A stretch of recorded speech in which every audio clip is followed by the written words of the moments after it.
د وائی فای پاسورډ به څنګه معلومو د سیټ به تاسو ته کاری د قسم د دې په اړه کې تاسو کړو موږ به د پردي وائی فای پاسورډ چې دا به څنګه معلومو وای زموږ په خوا کې وائی فای دا چې موږ ته دغه پاسورډ معلوم شي هغه موږ په خپل موبایل کې چې دی هغه ورواچو هغه وائی فای چې دا موږ استعمالو او د سې زیاتره کسان چې دی هغه د دې په اړه کې تاسو کوي وای موږ ته دغه طریقه وخت چې موږ د پردي وائی فای پاسورډ چې دی دا معلوم کوم ځینې کسانو چې دی په دې باندې ویډیوګان هم کړی تاسو هغه ویډیوګان چې دی هغه کتلې می چې هغه تاسو ته وخت چې د پلاني اپلیکیشن باندې تاسو د پردي وائی فای پاسورډ چې دی دا معلومول شي ځینې کسانو پلاني ویب سټ ته لاړ شي هلته کې به تاسو ته د دې دا لینک چې دی دا به پروت ځینې کسان تاسو پلی سټور ته بوزي وای هلته د اپلیکیشن چې دی دا انسټال کړئ نو د دې سره تاسو د پردي وائی فای پاسورډ چې دی دا معلومول شي نو هغه چې تاسو ته کومه طریقه ښایي نو هغه په کوم د پردي وائی فای پاسورډ چې دی هغه معلوم کړئ او هغه خپل موبایل سره چې دی هغه یو ځای کړي نو داسې هر یو کس چې دی هغه د دې په باره کې بار بار تپوس کوي نو په دې ویډیو کې به زه تاسو ښه په تفصیل سره کوم چې د پردي وائی فای پاسورډ معلومیږي کنه معلومیږي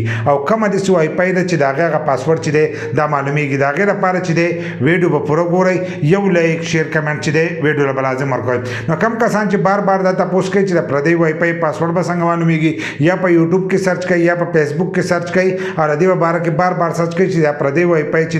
دا به موږ څنګه هیک کوو نو کله چې تاسو ولته لاړ شئ نو تاسو ته قسمه قسم ویډیوګان چې دی دا راشي نو ځینې کسانو په دې باندې ویډیو راکړي او اپلیکیشن تاسو ته مخه وي د اپلیکیشن چې دی دا خپل موبایل کې انسټال کړئ نو په دې طریقه باندې چې دی تاسو د وائی فای پاسورډ چې دی معلومول شي او ځینې وائی فای ګانې چې دي د هغه پاسورډ چې دی هغه تاسو ته هلته کې چې دی هغه شو کړي نو کومه وائی فای پاسورډ چې تاسو ته شو کوي یا کومه وائی فای چې دا هغه خپل موبایل سره یو ځای کوي نو دغه وائی فای چې دا هغه یا هغه کوري یا د مرګري وائی فای نو هغه وائی فای چې دا د خپل موبایل سره یو ځای کوي نو تاسو بیا هغه اپلیکیشن چې دی په خپل موبایل کې انسټال کړئ تاسو په موبایل کې چې دی دغه اپلیکیشن کار نه کوي نو دغه چې دی پیک ویډیوګان دي کوم ویډیوګان چې تاسو ګورئ دغه مکمل پیک دی د پردي وائی فای پاسورډ چې دی نه معلومیږي هغه کس معلومول شي چې کم کس د دې سبق ویلی چې سیګنل چې دی هغه هیک کولی شي هغه کس چې دی د وائی فای پاسورډ چې دی دا معلومول شي خو هغه په زرونو په لکاو دانو کې چې دی یو کس چې هغه دغه طریقه چې دی دغه استعمالول شي د پردي وائی فای پاسورډ چې دی دا معلومول شي خو هغه ډېر په مشکل باندې چې دی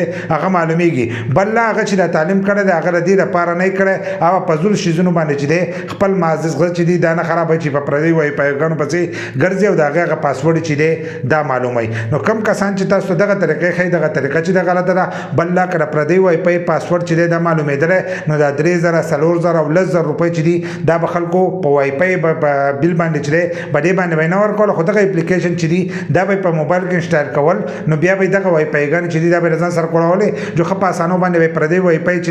دا به استعمالوله بل لا پردي وائی فای استعمالېده چې دی دا خو یو اسم غلط کار دی خو بل معلومیږي نو دا پاسورډ د هغه وائی فای پاسورډ تاسو معلومولی شئ که ستاسو د ګاونډیانې د یار دوستي او هغه ستاسو سره په موبایل کې یو ځای اکثر د ځینې کسانو په کور کې وائی فای لګېدلي د هغو نه هغه پاسورډ چې دی دا هیر شي نو د هغې هغه پاسورډ چې دی تاسو ښه په اسانو سره معلومولی شئ چې د هغې د کیو آر کوډ نه تاسو تصویر وکاږئ او هغه لاړ شئ په ګوګل کې هلته سرچ کوئ چې کله هغه تاسو په ګوګل کې سرچ کوئ نو د هغې هغه پاسورډ چې دی دا به تاسو ته هلته شو کېږي لکه پاسورډ چې دی دا به تاسو ته راځي که کومو کسانو له دغه طریقه نه ورځي نو په دې طریقه باندې چې دی زمونږ ویډیو شته خو د دې په باره کې بار بار سرچ مه کوئ د وائی فای پاسورډ چې دی دا تاسو نشئ معلومولی نه بل کس معلومولی شي او کم کس چې معلومولی شي هغه دا قسمه ویډیوګان چې دی دا نه کوي او نه دغه طریقې چې دی تاسو ته په ویډیوګانو کې ښایي ځکه دا کار چې دی دا ممنوع دی او نه دغه کار چې دی دا هر یو کس له ورځي